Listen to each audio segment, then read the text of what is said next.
Thanks for checking out the Ideal Impact Podcast, where we discuss 5 key skills and the impact they can have on your life, as well as some major issues in society. You ready to get after it?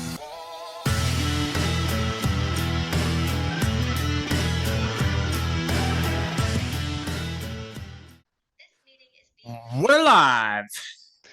Yeah, it was milder. mild. It was Yeah. milder than normal, but it wasn't too bad. Yeah. So we are on today with our friend Willow, and to give everybody a little bit of background on how this conversation started, I made a video on social media. Man, this was probably a month and a half ago or so. And I was curious to have somebody on the show because we like having deep conversations, interesting conversations with interesting people about interesting topics. Something going on right now that we see a lot of in the media, on social media especially, is kind of the transgender movement and what's going on in society with that. And Willow was awesome enough to reach out to us, share his story with us. And we had a great conversation, and this is your first time doing anything like this, being on a podcast. So thank you for reaching out to me. Thank you for coming on. And I know that it's not easy to do these things for the first time. I remember I was on my first podcast when I worked at my W-2 job, and I knew it wasn't going to anywhere besides just in the company. And I thought I did a great job, and I listened back to it and I'm like, man, I said and I was stuttering, and I'm like, oh man. So it's just a conversation, nothing to be concerned with, nothing to be nervous about. And I'm pretty good at editing too. So if we do mess anything up, I can just take it out. So that should be some reassurance for you as well. So yeah, if you wanted to go ahead and introduce yourself and then tell us your story, tell us, kind of about growing up and lead us up until today. Absolutely. And thank you so much for having me. I was actually really excited to see that video, especially with you guys being in Ohio, because I'm from West Virginia. So I moved out to Denver in 2017. And so, growing up in West Virginia, and especially being born female, a lot of my life, funny enough, was very gendered, especially my family. Um, I wasn't allowed to hunt and things like that. Like that was something that was very specific. We had very specific gender roles. Mm-hmm. And I didn't have any of this terminology. Like I had never heard the term transgender. Funny enough, there was a person in my hometown who was born male who would dress in women's clothing. Mm-hmm. And I have never had a conversation with this human being. So I don't know if they were transgender before transgender was out there in public and out there in the media.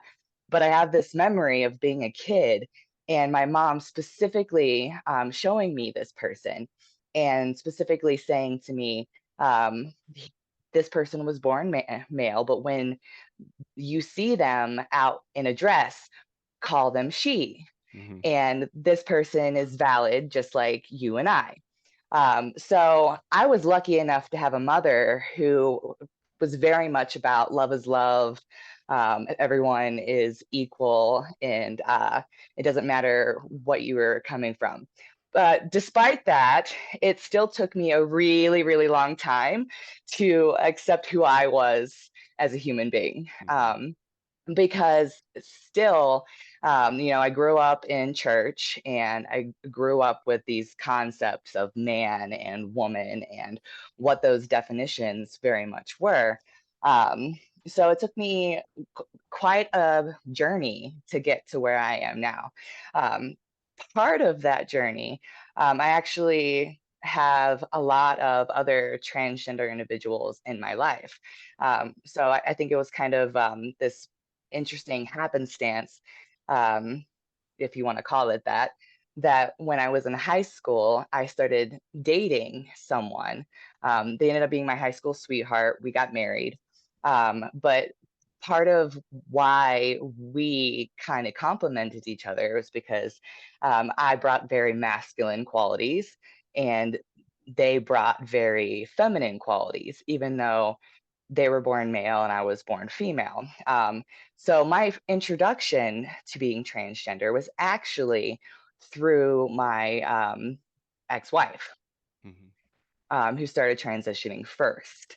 And that was how I came across the term at all.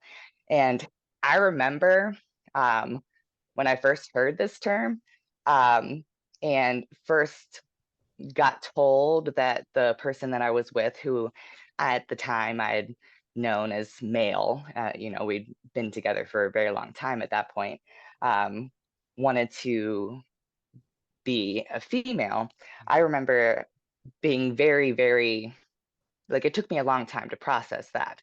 Mm-hmm. So I kind of understand why there's a lot of people who just don't kind of understand, and because it's outside of what we were taught and Right. outside of like the experience that one has. um Looking back now, there was a lot of signs for me, like all of my friends were male. I didn't really have female friends. I didn't give two shits about wearing makeup or doing my hair, Yeah. or any of that. Like, I wanted to be outside in the dirt.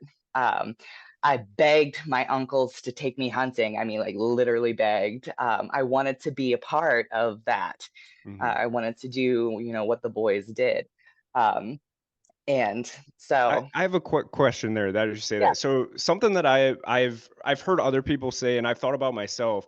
Did you have anybody at that point in time? So when you were younger and you were showing kind of like signs of, the, like you said, the more masculine energy, was anybody like, oh, you're just a tomboy? Like, was Oh, that ever? Yeah. absolutely. Hmm. Absolutely. My Gotcha. mother would say that all the time. Oh, she's just a tomboy. She'll grow out of it.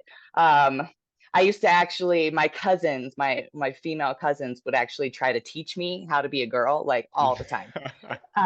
So, that was definitely, because that was the only terminology we had for it, right? Right. Tomboy. Right.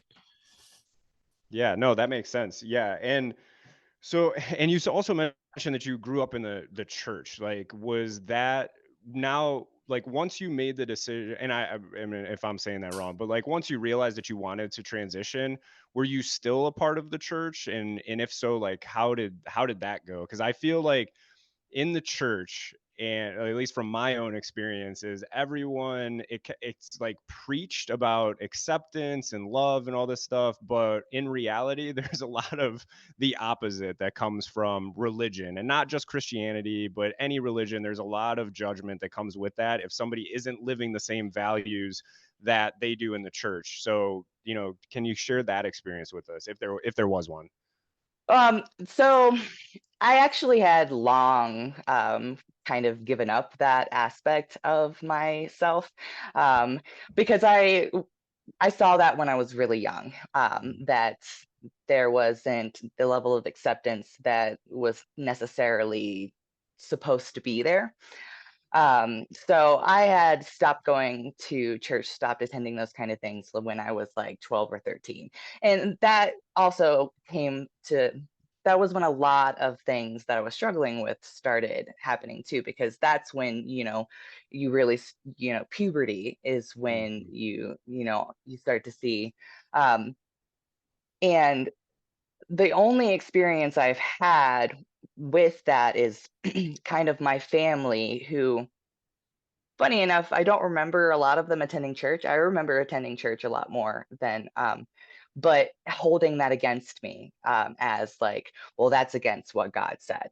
Mhm. So a lot of my extended family, that was the message that I received, both when my ex-wife came out and when I came out, and that vicariously through my mom. Now, so I've kind of kept myself safe from that scenario. um, that there are churches here in Colorado, in the Denver area, that are more inclusive, that open their doors to gay and transgender individuals. And I've attended like one time.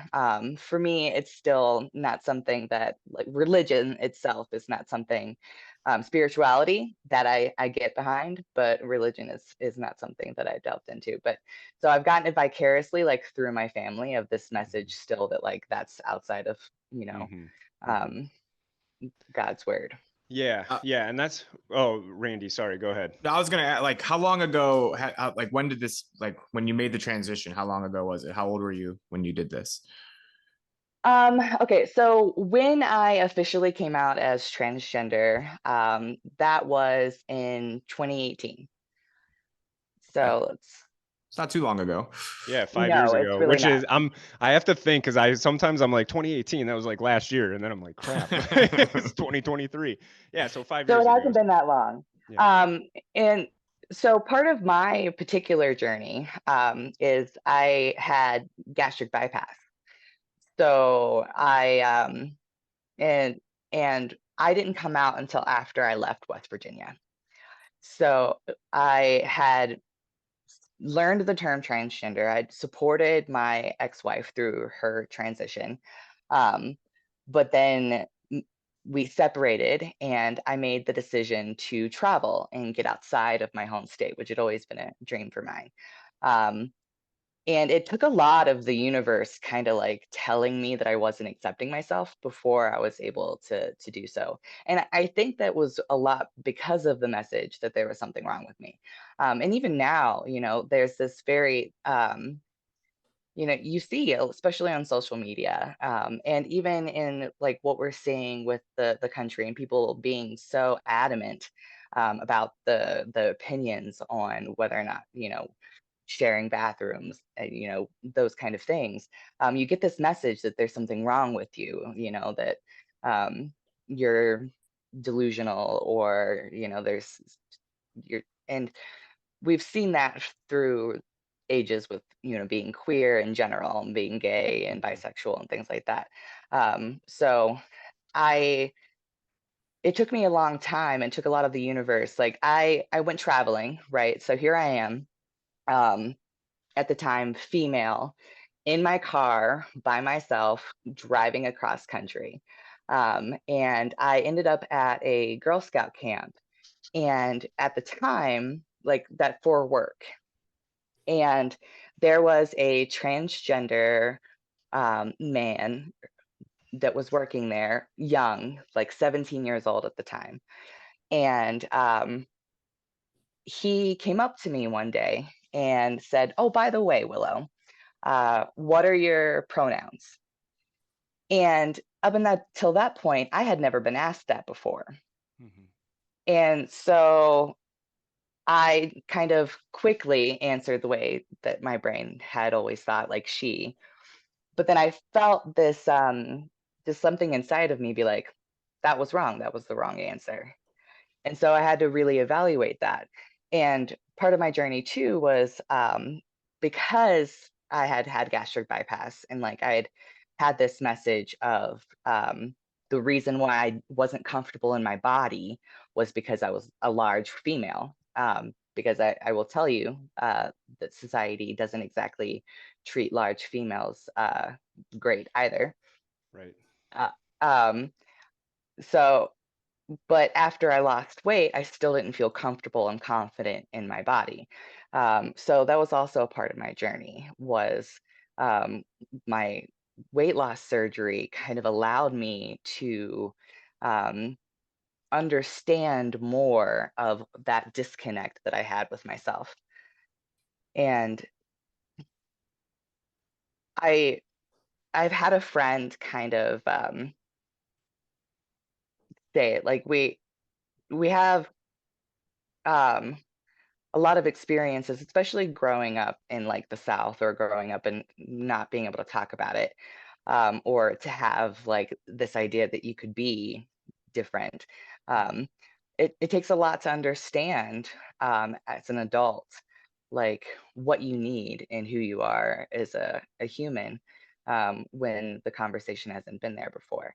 So Yeah. I'm really glad that it really is, even though there is that such strong opinions about it, at least the conversation is happening. Yeah, for sure. And I think that's the biggest thing is just have conversations about it. Like and not just this. I mean anything. And the more that people on either side, if it's a topic that has a side or one opinion or the other, like let's have open conversations and try to understand each other, because I feel that a lot of anger, hate comes from a place of, it's like a lack of understanding, it's a lack of knowledge. And the more that we can have open conversations, the better we can understand. And a lot of that anger and hate, not all of it, you know, some people just that's how they are, unfortunately, but some of it will go away. And but that's the problem, and that's where social media is such an issue, is because it's so easy to sit there and beat somebody up, assault them verbally, when it's behind a keyboard and it's behind the protection of a screen. And it's like, typically that's not how those conversations go in person. Typically I'm not going, and I try not to do that regardless, but you know, speaking in generalities, is typically that's not how the conversation is going to go in person. Like you're going to actually try to listen, understand. There was a doctor, so Dr. Phil was on Joe Rogan, and he used an example where he had like these super conservative college students and super liberal college students, and they were like fighting on social media, and he brought them together and just forced them to look each other in the eyes for like 5 minutes straight, which is a very long time when you're not talking, you're just Yeah. looking somebody in the eye. And then they were like, he was like, what did you realize? And they're like, that they're actually, this is another human being on the other side of this conversation, even though it's through a computer. That's a human being. And they were able to, you know, maybe not agree with each other, but at least understand each other and acknowledge the fact that, hey, this is just a human being. Like I don't need to be so aggressive and come across with so much hate. So yeah, I think the communication is key there. Randy, did you have something? I don't know if I jumped in front of you there. No, I completely agree with what you said. A lot of people, when they don't understand something, they just say they don't agree with it, and then they just push it off, and they don't ever open their mind and have a conversation to see where that person's coming from. And if you would actually talk to that person, you might learn something. Exactly. And we could resolve so many, like when we talk about politics and stuff like that, we could actually resolve some of these issues that we see as a society from a political point of view and come together. But it's just, we're so divided, and it sucks to see that. One question that I had for you was, so I'm a very big person, like, and why I identify with the Libertarian Party politically is I'm very big on live and let live. Like, if I'm not hurting you and you're not hurting me, like, I really don't care what you do. But one thing that does, like, I lean farther one way on is when I see minors going through transition surgery. I'm like, oh man, I'm like, that's such a big life changing decision when it comes somebody who's so young. And I know for you, you'd made that decision as an adult. So how do you feel on that topic? Like, it sounds like you kind of knew at an early age, but you didn't fully like make the decision or have that realization until you were an adult. Like you had been married, you know, you had gone through, you had a lot of life experience. So what are your feelings on that portion?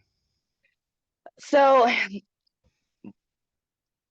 it's very complicated when it comes to children, and that's a big question. So it is. No.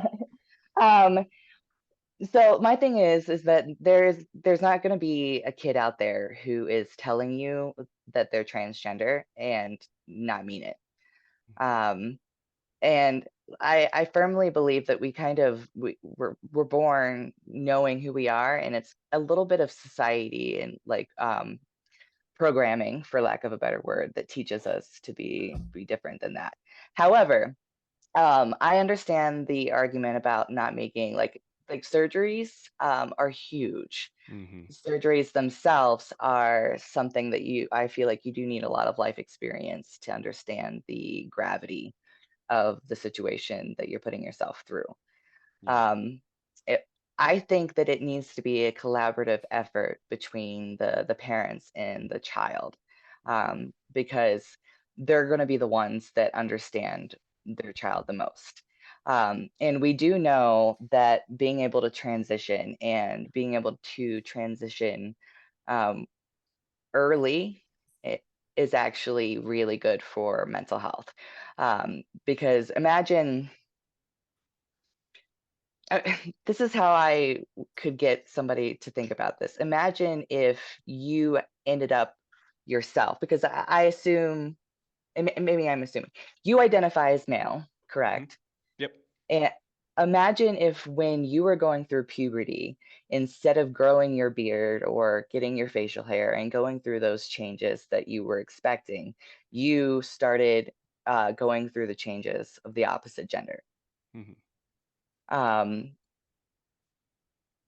that experience itself can be very traumatic, which is why I'm a huge, huge proponent of the puberty blockers, Mhm. so that they can put that off until they are um, mentally better, in a better position of being able to understand the decisions that they're making as far as their body goes. Because outside of that, then you just have to go through whatever it is that your body is going to go through. And um, for someone who feels very, very masculine or very, very feminine, to start experiencing puberty itself, um,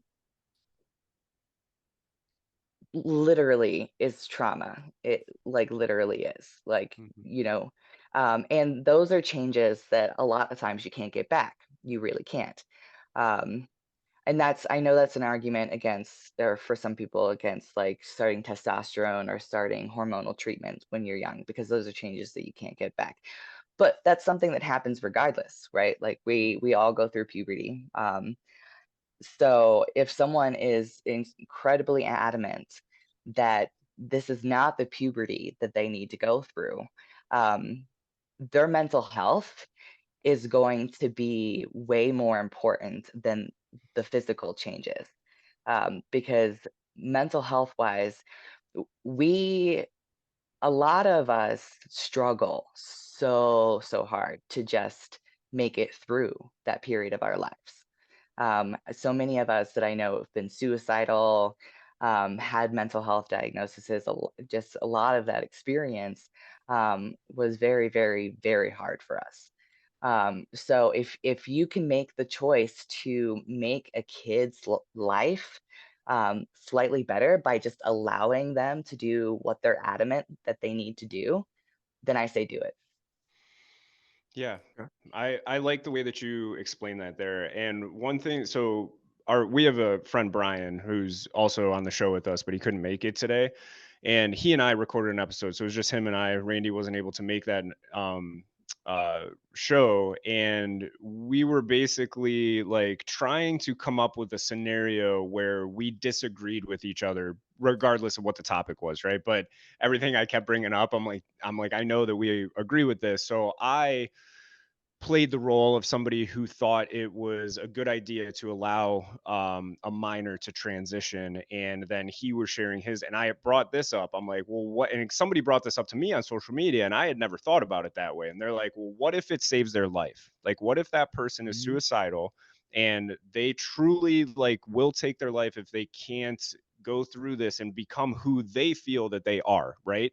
And I'm like, damn, like that's a really good point and something that I had never considered before. And I brought that up to Brian, and he like basically he's like, I don't know. He's like, I don't know how to answer that. He's like, because that's something that I had never thought about before. So, and you kind of touched on that there, and that was like, okay, like I mean, I would definitely never want anybody to take their own life, but that would be something that you said in there, was that's between that individual person and their parents. And that's also something that I'm strongly about, is like, hey, this is between the kid and the parents. Like, let them discuss this, let them do that, and figure it out for themselves. So that makes a lot of sense, everything that you were sharing there. Yeah, I have a question about that though too, because now like schools are starting to get to the point where if a student tells a teacher that they want to be called a certain pronoun, that the schools don't have to report it to the parents. So you have kids possibly hiding these things from their parents. Listen, okay, and that is the one thing that I have when I say that it's between the kids and the parents, because I do think, and the reason why I say that is because having laws, you know, encompassing that where it takes that away from the parent, I think is not okay. Um, but then I also know that there are parents who are not able to accept it. and not able to keep their child safe. So if a kid is at school feeling safe enough to express that they want to be called a different pronoun, but they're not willing or able to extend that to their family, there might be a reason why. And you have no way of knowing what that reason why is. And like, I understand the idea of a parent being, worried or not wanting their child to keep something from them. But there's got to be safe places for kids. And if school is safe enough that they're saying, hey, I am this gender and not this other gender, but home isn't safe enough, there's a reason why. I'm just going to say it like that. There's a reason why. No, I completely agree with what you're saying. Yeah. And maybe it's because, there's a fear for that kid and the kid just hasn't been able to open that up to the parents yet. And there might not be an actual danger, but sometimes there is. Mm-hmm. And that's where I think we make so many generalizations as a society. And it's like, generally speaking, I would lean towards, yes, the parents should know that. But there's always those cases. And it's like, when do you know? Like, do you know? Because you're right. Like, maybe that kid goes home and they say that and they get the shit beat out of them, or, they're verbally abused or whatever it is. And it's just like, oh, it's like none of these big topics, like when I think about abortion, right? I'm like, none of it, there's no black and white. There's no like definitive line, Exactly. in my opinion. Some people have their like, it's absolutely wrong and all this stuff. I'm like, I don't feel that way. And again, it comes back to the point of, if you're not hurting me and I'm not hurting you, I think you have the right to do what you want. I might have my own opinion on it and I might think one way, but that doesn't give me the right to tell you that you can't do that. And that's where I think we lose things as a society. It's like, so many people are like, well, this is my way and that's the right way. And it's like, I just don't see it that way.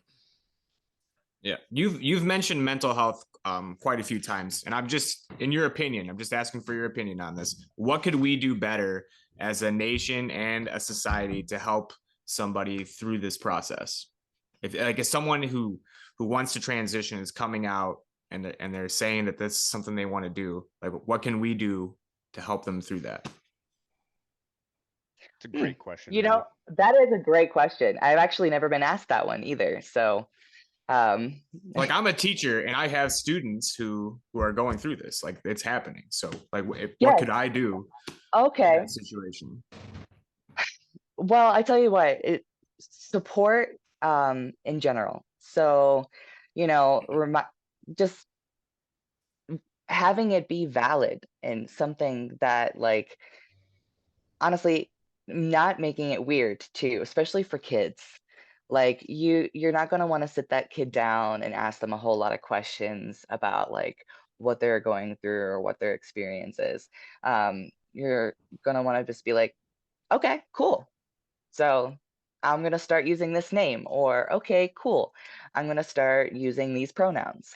Because I've experienced that too. I've worked within schools, and I've had teachers come up to me and ask me, like, how can I support this kid? And funny enough, there was one particular kiddo who the teacher was concerned about, right? Because it was that scenario where they were out at school but not at home, and um, same kind of, well, they were born female and was, came out of school as he, him. And this particular teacher was like, hey, maybe you could go up to this kid and kind of like, be maybe a mentor for them. And I was like, okay, and honestly, one thing that I will say, um, outing somebody to somebody else. And have you guys heard the term outing? I have not, but I think I know what you mean. But if you want to explain that just in case. Okay. So say that I was not openly transgender. Mm-hmm. I introduced myself as he, him. I introduced myself as Will. Um, but you knew that I was transgender, and you went to a friend or you went to a colleague and you said to them, hey, just so you know, Willow is transgender. Um, that's called outing. So I didn't give that information freely. I Mm-hmm. didn't say that to that person, because I could have met that person and them not realize that I was transgender. And for some of us, we are not openly, we are able to transition and live our lives in, as the gender that we are. So this particular kiddo did not come out to me. The teacher outed this kiddo to me. Mm-hmm. So that right there is questionable. Like, please don't do that. So that's Yeah. one way that you can support. Um, because like if you have a kiddo that's coming to you and sharing this information, then you feel like a safe person. But you aren't necessary. It doesn't necessarily mean that everyone you're going to say it to is safe for that kiddo. So, but what happened with this scenario is that I went to connect with this kiddo and they weren't interested at all. We're not interested in all. And what I discovered is because they already had someone at the school that they had developed a relationship that was male, that was, their support system. And so they didn't need me just because I was transgender. So don't think that you necessarily need to have like another transgender person, be there as a support. Yeah, it's great. I think we need to be out there more so that kids see, we can be successful, we can be a part of society.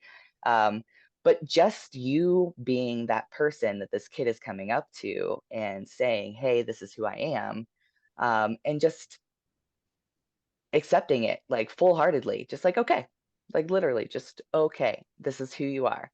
Um, and even for me, sometimes it's difficult to deal with changing pronouns, because we get so used to using a particular pronoun. Um, so a word of advice for like if you do like earlier, you know, say a pronoun and then I have to correct yourself. Just do that. Just do quickly. Like she, just switch it over. Please, for me, I remember I don't like overly apologetic things either, because then it makes me feel like, again, we're calling too much attention to it. Like, I'm just a human being, man. Like, I just want to live my life. And at the end of the day, like, you're going to make a mistake, especially as we transition as a society into this idea that we're all valid, and you can change, your gender identity. Um, and, I know people who have or gone between non-binary and gender as well, and non-binary I think is something that's even more difficult for people to use terminology for, Mm-hmm. right, and get a concept around. But I think the more that we're accepting of the gender not being so black and white, like most things, I believe most things aren't black and white as well, and I think gender is definitely one of those. Yeah, something that I've been taking notes just to make sure that I come back to questions and everything. Yeah. So obviously this is we have I forget the exact statistics, but I had seen it at one point where a much larger percentage of the United States population identifies as non-binary, like you mentioned, or transgender, something other than straight, or is it straight, is right, or male or female? Sorry. Um, do you think that it is because we are becoming more accepting as a society, or is some of that influenced by society, or maybe is it a combination of both? I'm just curious again for your opinion on that. Well, okay. I'm never gonna be the type of person that's going to be able to say, like, I know the answer to this. Sure. But I think that it has way more to do with being levels of understanding as a society, and more of us being able to connect with the experience of being outside of the gender black and white. Um, it would be like, you know, previously we didn't have a lot of statistics in the past about being gay. Um, and now we have statistics on being gay, and because we are able to talk about it, right? So being able to talk about it doesn't mean that more people are going to start identifying as it, right? Like people aren't going to suddenly start being gay just because someone introduces the concept. And I believe that that's the same with being transgender. I don't think that anyone just suddenly decides to jump on some kind of cultural bandwagon. And having the experience myself, it's not exactly something you choose because it's fun. Um, it would be a lot easier, honestly, like societally speaking, and being out in the world, if I didn't have this experience. And let me explain that. Um, so, I don't really change the way that I speak. I really enjoy my voice, even though I know that it's not typical male. And so at this point in my life, I look like I look like a man.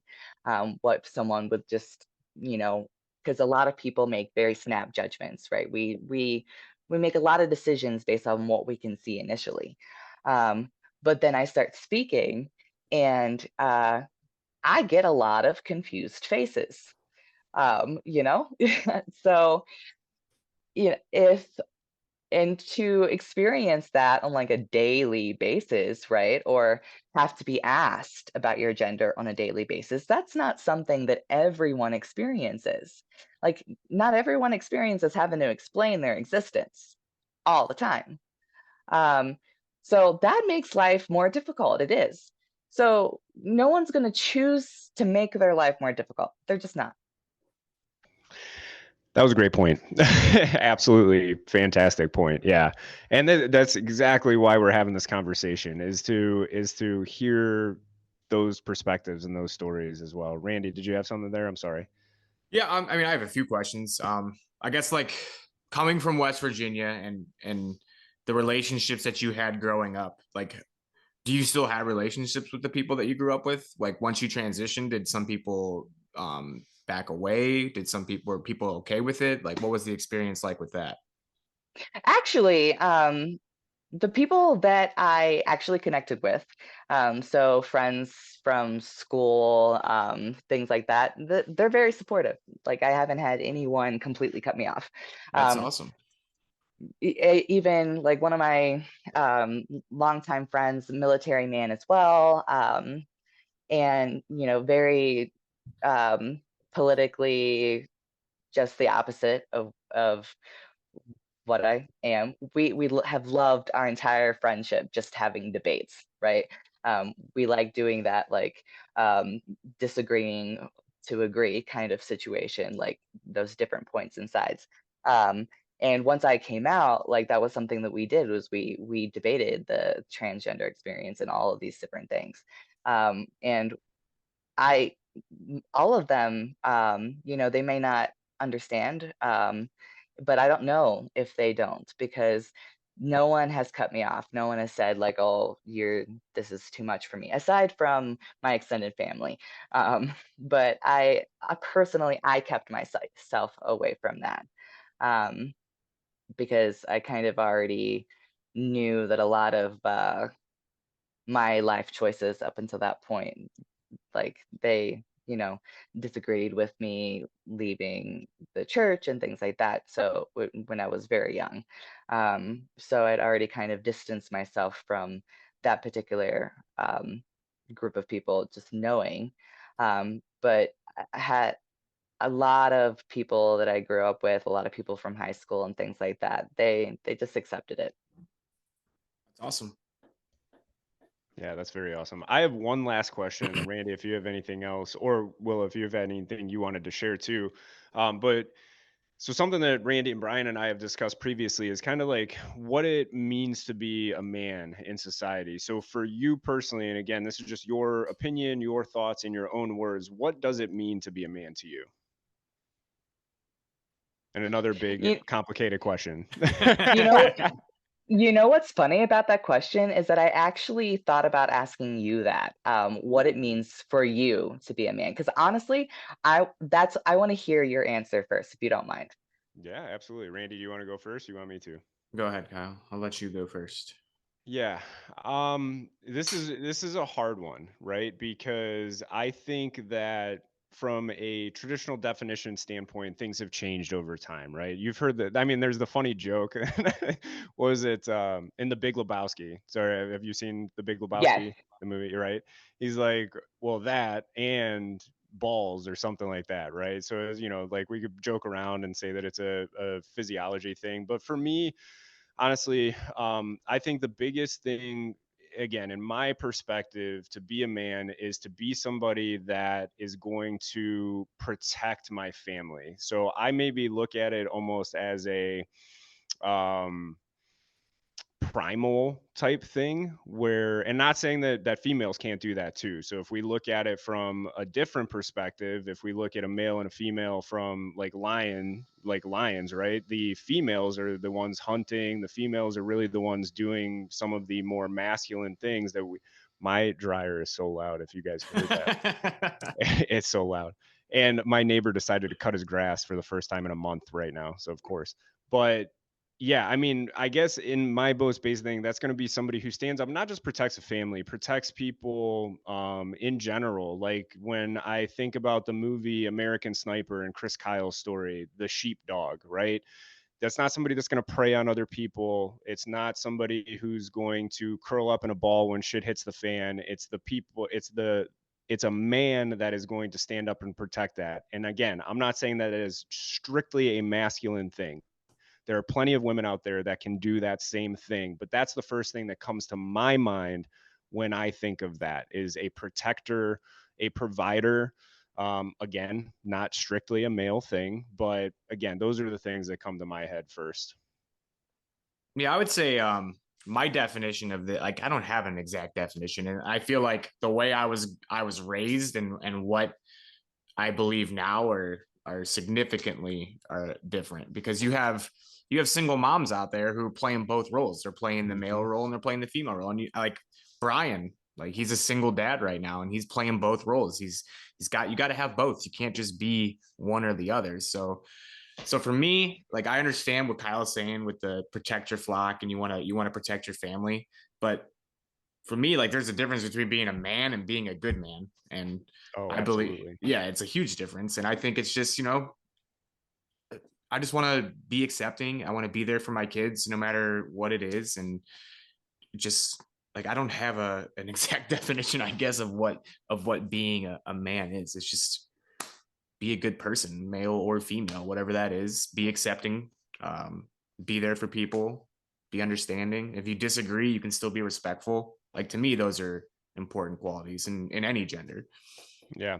I also want to say too, and well, you mentioned this a couple times, is the masculine and female energy. Like everybody has times when they're in both of the or one or the other of those things. Like we all have times where we're in a more feminine energy, and we all have times when we're in a more masculine energy. Some of us, lean one way or the other more often than not. You know what I mean? But I've catch myself in that sometimes. And I shouldn't say catch myself, but I'm much more aware of it now after reading some books like Hard or Strong Men Create Hard Times. And I can't remember the author of that book. And it's like a poem, but there was a book on it as well. And I'm like, there's some really good points in this book about the masculine and feminine energy and how we're all in both at, certain points in time, depending on the situation, depending on what our partner needs, depending on what maybe our friend needs in that moment, and I talk a lot about this a lot with my friend Lena, because it's so insightful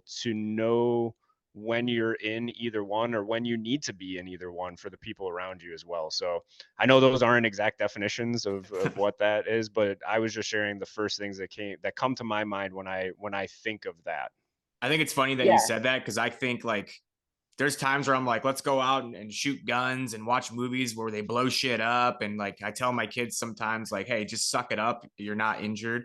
But then I'll put on like PS I Love You and get a good cry in when I'm watching it. So one time when Randy and I were at Fort Leonard Wood, Missouri, so we were there for our advanced individual training for the Army. That's actually Randy and I met just shortly before that, and then we went to training together. There was probably like 10 of us in our barracks watching PS I Love You on a laptop.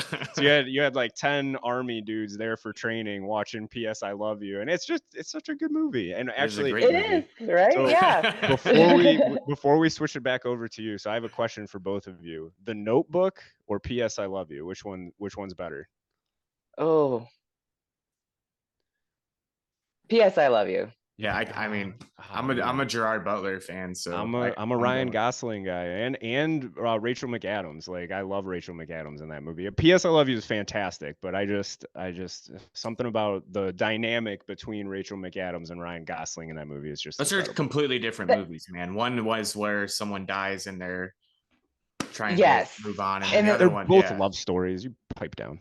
Yeah, but one PS I Love You, that love story, I cried the entire time. I mean, so when it comes to a movie, if you can make me cry like an entire movie, then you've got my heartstrings. But the other one, there's some positivity there, like there's some fun to the movie.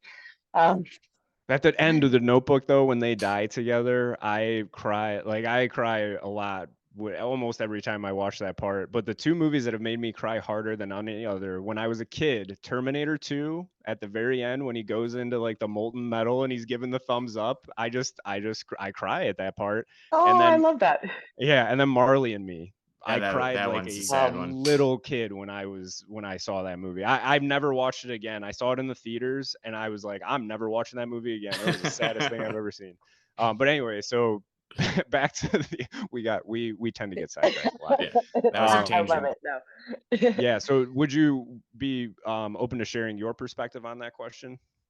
Yeah, and so that's really what energy is, really what I've come to really have my understanding be more than anything else, because the physical or even the little boxes or the boxes that we put ourselves in as male versus female, I just don't accept that anymore. And for me, it really is an energy thing. And there are some times when I myself, or again, tap into that more feminine energy, and everyone does. Everyone does. And it doesn't matter about what the physical aspects of it are, what you were born as, or even what you like and dislike. Like, those things are, at the end of the day, they really don't matter that much. But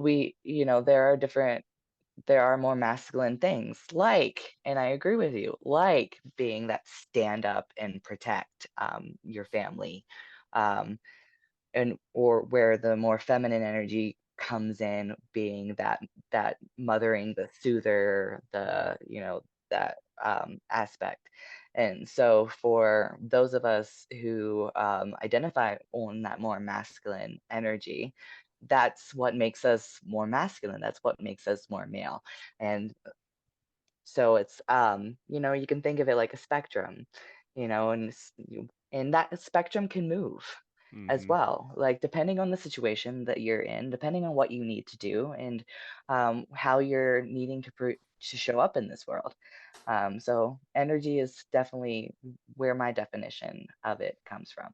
And that's a good, your answer was better than mine. It's good. I mean, I think I was trying to get there, you know what I mean? But I guess I should say the words that you're using are much more concise and easy to understand. I've had a lot of experience. Well, I mean, that's because true. honestly, Well, people that's don't ask us that honestly it. question a lot. Like I've Mhm. never been asked that question before. Like no one's ever That's asked me that. that's true. Other than Randy and Brian and I, we haven't even. I should clarify too. That was a podcast topic that we have on the list. Like we haven't actually done that yet. So I'm glad that you turned that and asked us that question because it really forced us to think through that. It's awesome. Yeah, I'm I Go ahead. no. I was gonna just say, so before we get off here, I want to make sure we get this part out there. If there's someone out there that's in their mind, like they know, but they're afraid to be out there with it, like what advice would you give them? Stand in your energy, stand in it. I know it's scary. It really is. It's scary, especially seeing the messages in the media and things like that. And it, you can be afraid of putting yourself up there to being vulnerable. Um, but being able to live your truth and being able to live who you truly are, um, there's such power and value in that. Even though I do have to like explain my existence quite a lot. You know, I have to deal with people asking me what my pronouns are when most people don't. Um, at the end of the day, I can I don't know, I can stand up and be and just feel like I'm living who I am. Whereas before it was a perpetual like questioning, like um, just not feeling. It's almost like a resistance. Um, and I know that there are some places that it's safer than others to come out with, but every time that someone is brave enough to make a change like that or brave enough to be authentic, it ripples out into the world. I believe that. So for everyone who's afraid of creating that ripple, um, I think it's important. I think that every single change that we see um, is a light, and everyone has a light, if that makes sense. You know, Yeah. believe you have a light inside of you, and we can dim that by not being able to be who we are. So um, be brave.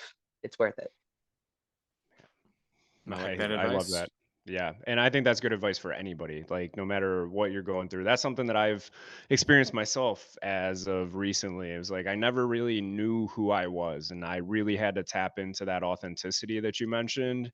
And the more authentic that I become, the better I feel, the more happy I am. And another thing that you said in there was like, we all have that light. And I believe that if there are people that you're surrounding yourself with that force you to dim that light, they're not the right people to have in your circle. Like you should all be able to shine together and be able to share in that. And you shouldn't have to dim who you are in order to make other people happy.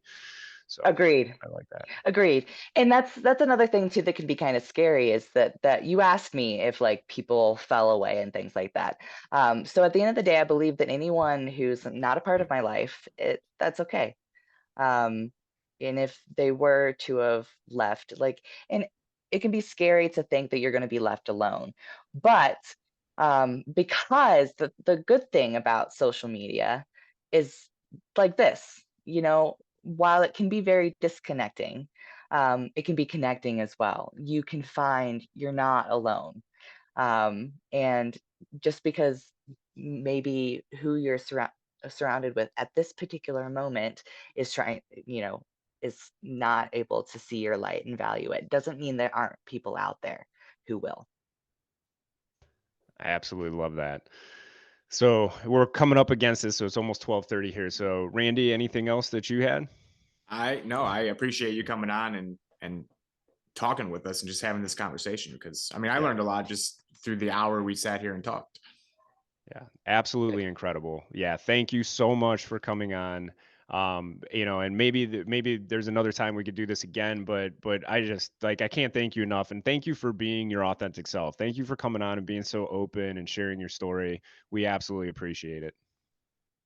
Thank you for having me.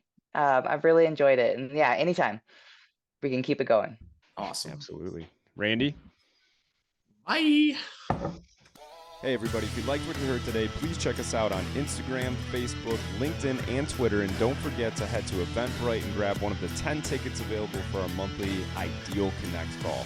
Then when you're ready to take the next step, message us on any of our social media pages to book a free coaching consultation call to see how we can help you start living your own ideal life.